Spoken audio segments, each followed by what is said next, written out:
sekalian, bagaimana kabarnya?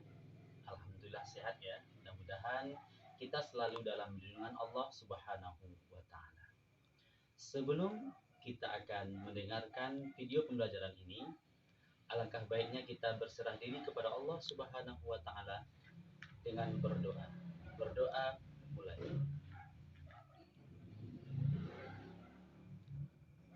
Berdoa selesai.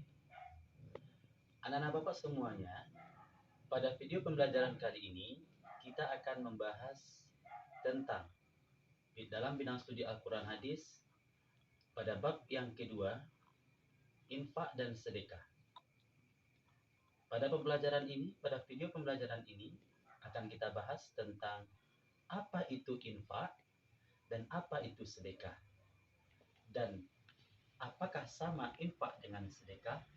Ini yang akan kita bahas sebagai ayat pendukung Quran surat Al-Fajr ayat 15 sampai 18 dan surat Al-Baqarah ayat 254 dan 261. Pengertian infak. Infak berasal dari kata anfaqa yunfiku yang artinya membelanjakan atau membiayai yang berhubungan dengan perintah-perintah Allah. Menurut Kamus Besar Bahasa Indonesia, infak adalah pemberian atau sumbangan, harta dan sebagainya selain zakat wajib atau kebaikan. Sedangkan menurut istilah, infak adalah mengeluarkan atau memberikan sebagian dari harta atau pendapatan untuk suatu kepentingan yang diperintahkan dalam ajaran Islam. Pengertian sedekah. Sedekah menurut istilah adalah memberikan sesuatu tanpa adanya pengembalian karena mengharapkan pahala dari Allah Subhanahu wa taala. Sedekah adalah pemberian seorang muslim kepada orang lain secara sukarela dan ikhlas tanpa dibatasi waktu dan jumlah tertentu. Jadi, infak dan sedekah sangat memiliki perbedaan. Infak itu identik dengan pemberian uang kepada orang lain. Sedangkan sedekah bisa berupa uang, barang. Sebagai ayat pendukung, yaitu yang pertama Quran surat Al-Fajr ayat 15 sampai 18 yang berbunyi, A'udzu billahi minasy syaithanir rajim. Bismillahirrahmanirrahim. فَأَمَّا الْإِنسَانُ إِذَا مَا ابْتَلَاهُ رَبُّهُ فَأَكْرَمَهُ وَنَعَّمَهُ فَيَقُولُ رَبِّي أَكْرَمَنِ وَأَمَّا إِذَا مَا ابْتَلَاهُ فَقَدَرَ عَلَيْهِ رِزْقَهُ فَيَقُولُ رَبِّي أَهَانَنِ كَلَّا بَل لَّا تُكْرِمُونَ الْيَتِيمَ وَلَا تَحَاضُّونَ عَلَى طَعَامِ الْمِسْكِينِ.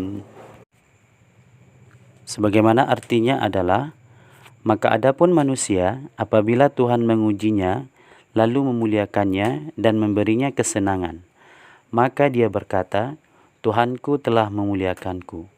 Namun apabila Tuhan mengujinya lalu membatasi rezekinya, maka dia berkata, Tuhanku telah menghinaku. Sekali-kali tidak, bahkan kamu tidak memuliakan anak yatim dan kamu tidak saling mengajak memberi makan orang miskin. Adapun isi kandungan Quran surah Al-Fajr ayat 15 sampai 18. Yang pertama, dalam Quran surah Al-Fajr ayat 15 sampai 16 dijelaskan bahwa kecenderungan manusia merasa mulia dengan rezeki yang diberikan Allah Subhanahu wa taala. Padahal tidaklah demikian. Sesungguhnya harta itu hanyalah ujian dan cobaan bagi mereka. Allah memberikan rezeki kepada orang yang Ia kehendaki, dan Allah tidak akan memberi rezeki kepada orang yang tidak Ia kehendaki.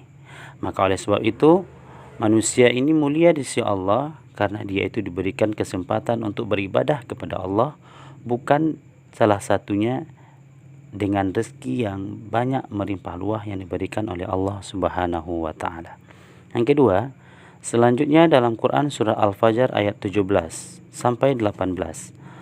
Allah Subhanahu wa taala mengisyaratkan agar manusia memuliakan, menyayangi anak yatim serta memperlakukan mereka dengan baik.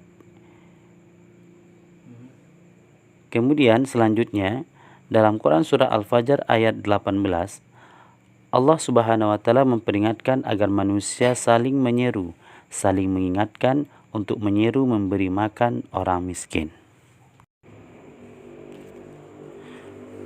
Selanjutnya ayat pendukung kedua, surat Al-Baqarah ayat 254 yang berbunyi, A'udzu billahi minasyaitonir rajim. Ya ayyuhalladzina amanu anfiqu mimma razaqnakum min qabli an ya'tiya yawmun la bay'un fihi wala khullatun wala syafa'ah wal kafiruna humuz zalimun. Artinya adalah, hai orang-orang yang beriman, belanjakanlah di jalan Allah sebagian dari rezeki yang telah kami berikan kepadamu, sebelum datang hari yang pada hari itu tidak ada lagi jual beli dan tidak ada lagi syafaat, dan orang-orang kafir itulah orang-orang yang zalim.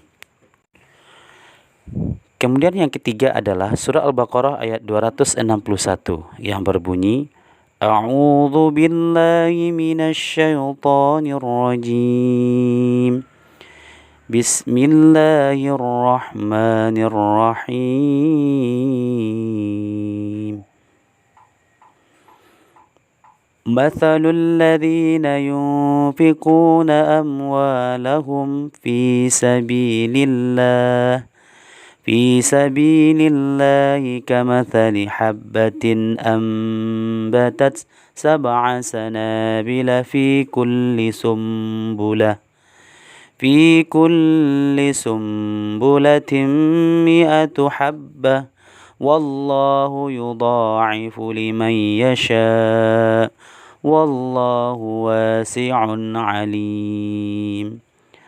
Artinya adalah, perumpamaan nafkah yang dikeluarkan oleh orang-orang yang menafkahkan hartanya di jalan Allah adalah serupa dengan sebutir benih yang menumbuhkan 7 butir. Pada tiap-tiap butir 100 biji, Allah melipat gandakan ganjaran bagi siapa yang Dia kehendaki, dan Allah Maha luas karunia-Nya lagi Maha mengetahui.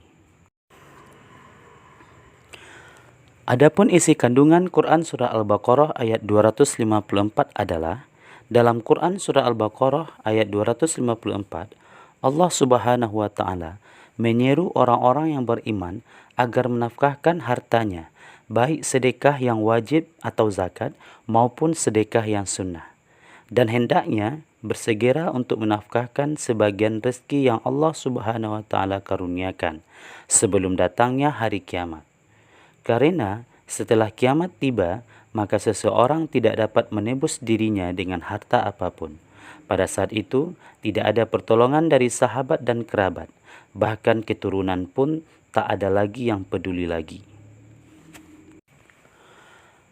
Adapun kandungan Quran surah Al-Baqarah ayat 261, dalam Quran surat Al-Baqarah ayat 261, Allah Subhanahu wa taala menjelaskan bahwa menginfakkan harta dengan ikhlas dalam ketaatan kepadanya akan dilipat gandakan pahalanya sampai 700 kali lipat. Walaupun asbabun nuzul ayat ini berhubungan dengan kedermawanan sahabat Nabi Muhammad SAW, yaitu Utsman bin Affan dan Abdurrahman bin Auf. Keduanya menyumbangkan harta mereka ketika perang Tabuk Namun secara umum ayat ini mendorong agar manusia gemar infak dan sedekah tanpa dibatasi oleh kondisi dan keadaan. Baiklah anak-anak semua, demikian video pembelajaran pada kesempatan kali ini, dan sampai jumpa pada video pembelajaran selanjutnya. Mudah-mudahan memberikan manfaat bagi kita semuanya. Amin ya robbal alamin. Terima kasih, banyak maaf. Wabillahi taufiq wal hidayah. Assalamualaikum warahmatullahi wabarakatuh.